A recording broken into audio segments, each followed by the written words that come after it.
For 5 quiet years, Oliver sat in the same warm spot, the window that faced Maple Street. Every morning, sunlight spilled through the glass, warming his fur. Inside the red brick house, Miss Clara hummed softly as she made tea or read books. Oliver wasn't born in that house. He wandered in as a hungry stray, barely 6 months old. But Clara took one look at him, smiled, and said, "You've got old eyes, little one. You're staying." And he did. Oliver wasn't just a pet. He was family. He followed Clara from room to room, curling beside her when she napped, watching birds from the window while she sewed. They had their own rhythm. She fed him at 6. He sat on her lap at 8. She whispered her worries to him at night. But that rhythm broke on a Monday. The house was quiet. Too quiet. Clara didn't come down for breakfast. Her teacup stayed dry. Oliver waited by the door, then padded upstairs. The bed was empty. Strangers arrived later that day. One woman wore black and wiped her eyes a lot. The other man, tall, stern, with a clipboard, barely looked at Oliver. By sunset, Clara's things were being packed into boxes. Oliver watched from the stairs, confused, flicking his tail. When he meowed, no one answered. He curled up on her bed that night, hoping it was just a bad dream. But she didn't come back. Days passed. The house felt colder. The sunlight still came, but it didn't feel the same. Then, 3 weeks after Clara vanished, a loud truck pulled up. A man stepped out. His boots were heavy, his face hard. His name was Mr. Harris, Clara's nephew. Oliver didn't like him the second he walked in. His smell was sharp, like cigarettes, and anger. He dropped boxes loudly, cursed at his phone, and slammed doors. The first time he saw Oliver, he frowned. "What the hell? There's a cat still here?" Oliver meowed softly, stepping forward. Mr. Harris didn't bend down, didn't smile. "Not my problem," he muttered. "You need to go." Oliver blinked. Go where? That night, Oliver stayed near the window, hoping it would all pass. Maybe Harris would leave. Maybe Clara would come back. But the next morning, everything changed. The door opened suddenly. Harris grabbed a broom and shouted, "Out! Get out, you useless thing!" Oliver froze. The broom swung. It didn't hit him, but the wind behind it was enough. Oliver ran, claws scratching the wooden floor. He looked back once. Harris didn't. The door slammed, and that was it. Oliver was out. Outside. Alone. For a moment, he just stood on the porch. The wind felt colder than usual. The window he used to sit in, warm, safe, his, now showed only a drawn curtain. He pawed the door. Meowed once. Nothing. He tried the side of the house, rubbing his body against the wall, hoping it would open like it used to. But Clara was gone. And Harris made it clear. Oliver didn't belong anymore. He curled under the porch as the sun dipped. No bowl of food. No blanket. No humming voice. Just the sounds of cars and the sharp sting of cold air. The next day, Oliver returned to the back door, hoping it was a mistake. He waited there for hours. When Harris finally stepped out, he scowled. "You again?" He barked. "Didn't I kick you out already?" Oliver stood his ground, meowing. Harris reached for something beside the door. A bucket. Cold water splashed over Oliver's fur. "Don't come back," Harris growled. Oliver ran, down the steps, across the garden. Soaked, shivering, and more confused than ever. He didn't understand. Why had his world shattered in one day? Why? Didn't anyone care that he had no place to go? He returned that night. Not to the door, but to the bush across the yard. He could still see the house from there. He watched the light in Clara's old room turn off. And even though his body ached and his fur was still damp, Oliver didn't move, because that was all he had left. The sight of a place that used to feel like home.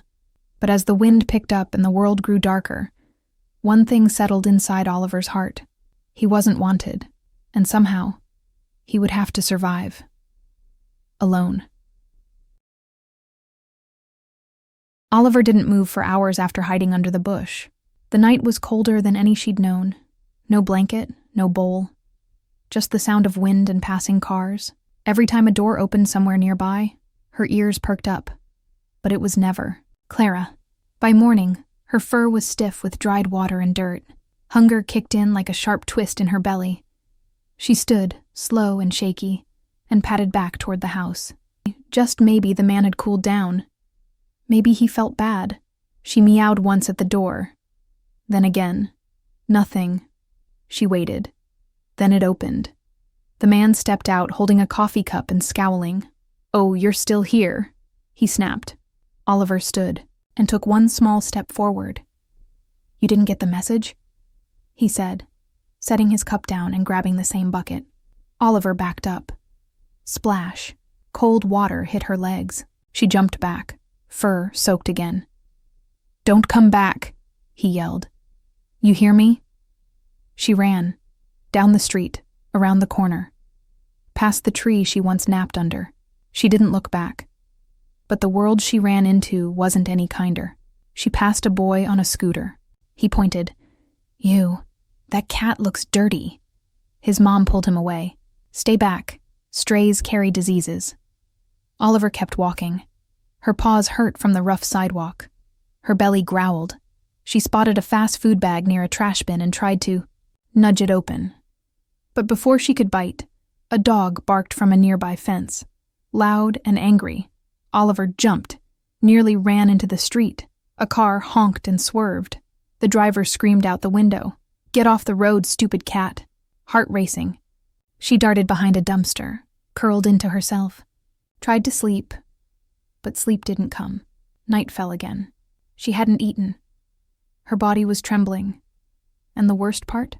No one cared. Once a little girl had waved at her from a window. Clara had smiled and waved back. That same girl now watched from her porch and said, "Mommy, is that cat sick?" Her mom didn't even look. "Just don't touch it." Oliver walked slower now. Head down. The streetlights flickered above. Shadows stretched long. That's when she heard it. "Hey." A harsh voice. She looked up. A group of teenagers were near the store throwing something at a bottle. One of them spotted Oliver. "Stray cat. Bet it's got fleas." He grabbed a small rock. Oliver tried to run, but her legs were weak. The rock missed her, but the laughter didn't. She limped away, panting. Behind the old library was a broken fence, just wide enough for her to squeeze through. On the other side, silence. She collapsed under a bench and closed her eyes. Then, a soft crunch. Footsteps. Oliver opened her eyes. A girl stood nearby. Thin, torn jeans, hood up, holding a bag of chips in one hand. They stared at each other for a long moment. The girl didn't say anything. Oliver didn't move. Then the girl sat down slowly on the bench, pulled something out of her pocket, a piece of bread. She placed it gently on the ground, just a few feet away, and whispered, "I won't hurt you." Oliver sniffed, waited. The girl didn't move. Slowly, painfully, Oliver inched closer and took the bread. It was dry, but she chewed every bit. The girl watched, quiet. "You look tired," she whispered. "Like me." Oliver stared at her face. Her eyes were red, not from anger, from crying. The girl didn't reach out, didn't try to touch, just opened her backpack, took out another small crust and placed it down.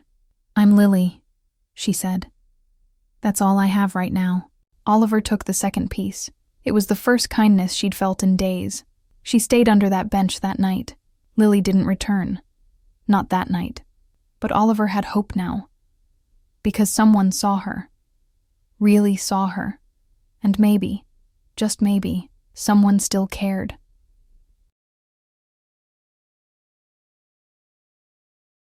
Oliver stayed under that bench all night, curled up tight. Her belly hurt. Not the usual hunger. This was sharper, deeper. Her body was eating itself. She got up at sunrise, shaky on her paws. Her legs wobbled, but she moved. She had to. Behind the corner store, she found an old wrapper, licked it clean. Nothing inside. A trash bin nearby smelled strong. She jumped in, tore through the mess, found half a burger bun, dry and cold. She ate it like it was gold. Then it rained. Not a soft drizzle. Cold, pounding rain. Her fur soaked. Fast. She ran for cover, ducking under a car. She waited and waited. Each drop felt like a slap. Her body trembled. Her eyes heavy. For a second, she wished it would all just stop. But that face, the girl's face, it came back to her. Lily. She stood from under the car and limped her way back to the broken fence behind the library. Nothing. There. No Lily. But that evening something changed. As the sun fell, a quiet crunch came from the path. Oliver lifted her head. Lily was there. Hood up, hands in her pockets. She didn't speak.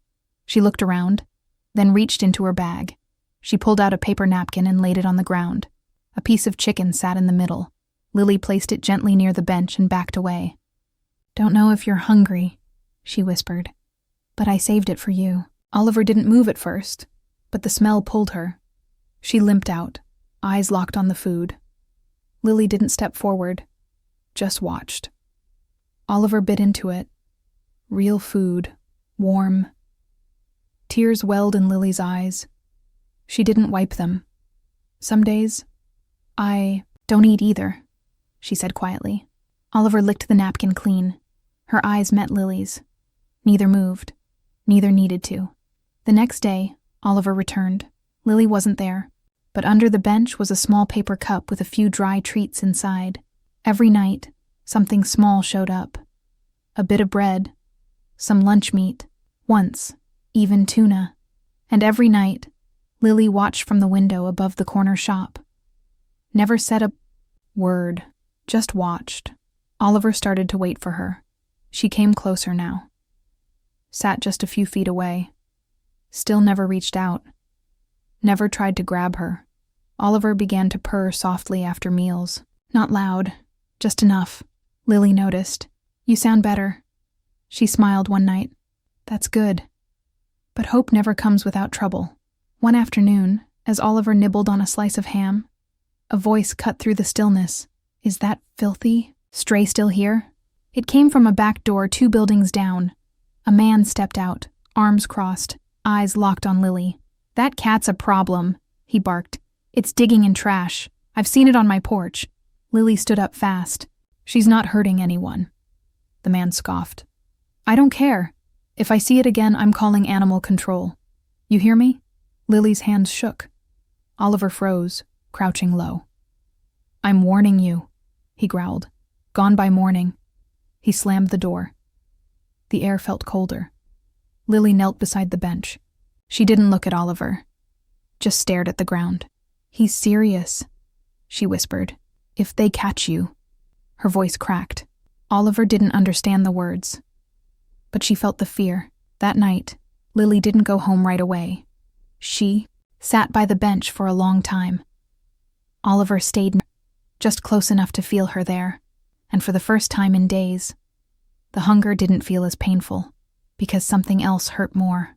The fear of being torn apart from the only soul who noticed her, and the fear of what morning might bring.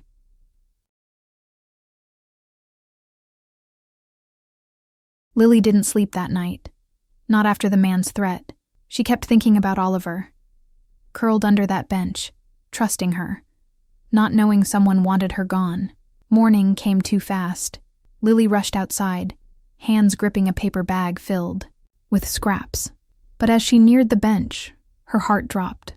A metal cage sat in the alley, the kind with a small door and bars. In the center, a tin of sardines glistened in the light. "No," Lily whispered. She looked around. No one was in sight. Then a small shadow appeared from the broken fence. Oliver. She crept toward the scent. Her nose twitched. Belly growled. She hadn't eaten in 2 days. Her paw touched the edge of the trap. One more step. "No, don't hurt her." Lily's scream shattered the silence. A man stepped out from the nearby garage. "It's just a stray," he barked. "You want fleas running around here? She's not trash," Lily shouted, rushing between him and Oliver. "She's not just some animal." Oliver froze. Everything felt loud, fast, dangerous. Lily turned to her. "Run!" Oliver bolted, past the trap, past Lily, through the alley. Her heart thudded in her chest as she ran across the street, dodging a bike, and darted between fences. She didn't stop until the town ended and the trees began.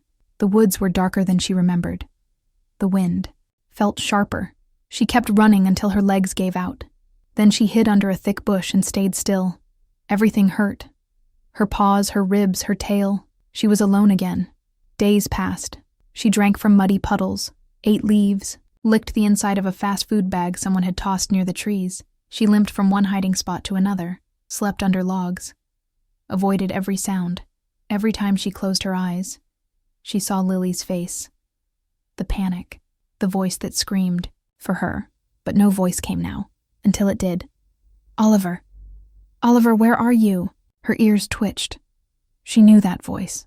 She peeked from behind a tree. Lily stood on the path, holding a flashlight and a torn poster. Her voice cracked. Please come back. I'm sorry. Oliver stayed hidden. She wanted to run out. She wanted to leap into Lily's arms, but something inside her was scared. She'd trusted once. Got chased, starved. Still, the voice didn't leave. Every morning and every night, Lily came back. Oliver. She showed neighbors the poster. She taped it to every post. She cried. One afternoon, she sat on a rock near the woods and whispered, I miss you. I brought chicken. I don't care what they say. I'll wait right here. She placed a small plate on the grass, then sat still. An hour passed. Then another. Oliver watched from the trees, heart thudding. The smell of food pulled her forward. She stepped out, slow. One paw at a time. Lily didn't move. You're okay, she said gently. You're safe now. Oliver crept closer. Her body trembled. She took a bite. Lily smiled through tears. Good girl. I missed you. Oliver didn't run. She stayed. Because this time the warmth didn't feel like a trick. It felt like home trying to find her again.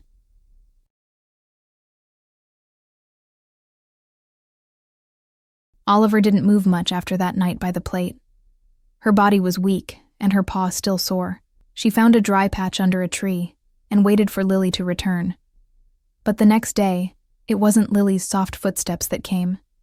It was thunder, thusin. Sky cracked open like it was angry. Rain poured down fast and hard. Cold drops slammed against the leaves. But Lily didn't care. She was already running through the woods, soaked from head to toe, flashlight swinging in one hand, a bag of food in the other. Oliver! She yelled. Her voice shook, but not from fear, from desperation. Please, baby, answer me. Branches scratched her arms. Her jeans were muddy. Her shoes made a squishing sound with every step. Her mom had tried to stop her. Lily, are you crazy? It's storming. I don't care, she said. She's out there. She needs me. Lightning flashed, lighting up the whole forest for a split second, and that's when she heard it. A meow, but not like before. This one was soft, cracked, broken. Oliver? Lily turned in every direction. Say it again. Another meow. Closer now. Lily ran toward the sound, slipping in the mud. Her heart pounded. I'm coming! Behind two large rocks, she saw her. Oliver was curled up, body shaking. One paw was stuck between the rocks. Blood trickled from the wound. Lily dropped the flashlight and dropped to her knees. Don't move, baby, she whispered. I'm here now. She tried to pull Oliver gently, but the rocks were tight. Oliver let out a weak cry. I know it hurts, Lily said, tears mixing with the rain on her cheeks. But I promise I'll get you out. She pressed her shoulder against one of the rocks and pushed. It didn't move. Then again. Harder. Finally, the rock shifted just enough. She reached, lifted Oliver with both arms, and wrapped her in her hoodie. Oliver didn't fight. She just laid there, limp, her head resting against Lily's chest. Lily stood, holding her like a baby. You're coming home, she whispered. I won't let you go again. She walked through the storm without stopping, her legs shaking, but her grip never loosened. By the time she reached the apartment, her arms ached, but her heart was stronger than ever. She opened the door. Her mom stood in the hallway, eyes wide. Lily. What happened? She was trapped, Lily said, stepping in. Her paw's bleeding. She needs help. Her mom looked at the cat in Lily's arms. We can't keep a cat. You know that. I'm not asking to keep her forever, Lily said, voice trembling. Just for tonight. Please. She'll die if I let her go again. Silence. Then her mom sighed. All right, just tonight. But you're cleaning up after her. Lily nodded fast. Thank you. She placed Oliver on a towel and grabbed the first aid kit. She cleaned the paw gently. Oliver whimpered once. It's okay, Lily said softly. You're safe now. She stayed up all night, watching Oliver sleep. She didn't even close her eyes, because for the first time, they were under the same roof, together. And that was everything. Morning sunlight touched the edge of Lily's blanket, but she was already awake. She hadn't slept. Not really. All night, she sat beside Oliver, watching her chest rise and fall, making sure the cat was still breathing. Oliver stirred, her injured paw tucked close. Her eyes opened slowly. She didn't flinch. She didn't hide. She just looked at Lily. You're safe now, Lily whispered. Her mom stood at the doorway, arms crossed. You really stayed up all night for a cat? Lily nodded. She stayed, alive for me. Her mom sighed. We'll figure something out. But I still don't think... Lily stood. She saved me more than I saved her. Those words hit the air like thunder. There was silence. Then, slowly, her mom stepped into the room, knelt beside Oliver, and placed a hand near her. She's small, she said. But she's strong. That was the first shift. By the weekend, Lily made a bed from old sweaters in the corner. Oliver started to walk again, slowly, carefully. The vet said her paw would heal. She's lucky, he said. That leg was close to infection. She's more than lucky, Lily replied. She's a fighter. News started to spread too. Lily had taken photos of the trap, the blood, the rescue. She made a post. She told the truth. About the man who set the trap, about Oliver's suffering, about how no one cared. Until she did. The post went viral. Comments flooded in. People offered food, blankets, vet money. One woman messaged, "That cat reminds me of my own. Thank you for saving her." Even the school counselor stopped Lily in the hallway. "That post," she said, "it made me cry. You have a big heart." And then, something unexpected happened. The man down the street, the one who chased Oliver, the one who set the trap, moved out. Neighbors said he packed fast. People whispered. One woman muttered, "Serves him right." Lily didn't smile at that. She just looked at Oliver curled up by the window again, the same spot she once called home. Except now, it really was. "Do you like it here?" Lily asked her one evening. Oliver blinked slowly. That was enough. Lily's mom brought home a small scratching post one day. "No promises," she said. But Lily saw the softness behind the words. By the end of the month, Oliver had a vet tag, a food bowl with her name, and a spot on Lily's bed. No one ever tried to kick her out again, and she never had to beg. Not even once. Because this time, home didn't come with rules. It came with love. The end.